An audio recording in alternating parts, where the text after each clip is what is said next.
পূর্ণিমা আজকে যে অবস্থানে আছেন তার রূপ ধরে রেখেছেন।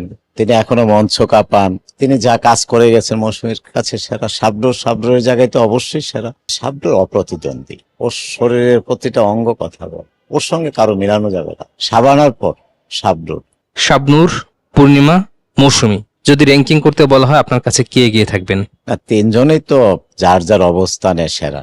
পূর্ণিমা আজকে যে অবস্থানে আছেন তার রূপ ধরে রেখেছেন।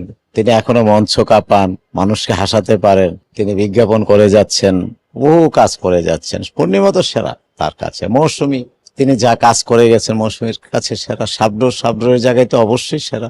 তবে বিচার এবং বিশ্লেষণ করলে, যেটি মিডিয়া করে থাকে, প্রিন্ট সাংবাদিক বা সাধারণ মানুষ যারা সিনেমা দেখেন, তাদের বিবেচনায় যে বাংলাদেশে 90-এর পর অপরিহার্য শাবনূর, কিংবা কেউ কেউ বলার চেষ্টা করেন যেটি শাবানার পর শাবনূর।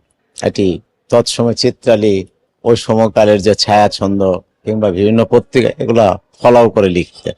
তো আজকের সময়ে যারা দর্শক তাদের কাছে এটা জানা যায় বা শোনা যায় যে শাবনূর এক্সট্রা অর্ডিনারি এবং গড গিফটেড। এবং শাবনূর অভিনীত আমরা জানি যে ওজন ক্যামেরার সামনে যায়, আমাদের যখন একটা ডিমান্ড থাকে যে তুমি এখন কাঁদতে হবে, এই সিচুয়েশন, ও হাসতে হাসতে ক্যামেরার সামনে যায়, আমরা অ্যাকশন বলার পর তার সেই প্রপার অ্যাক্টিংটা চলে আসে।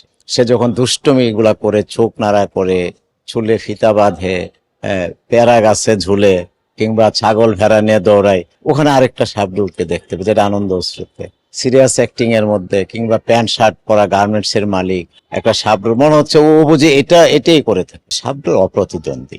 ওর চোখ কথা বলে, ওর শরীরের প্রতিটা অঙ্গ কথা বলে, ওর সঙ্গে কারো মিলানো যাবে না। শাবনূর।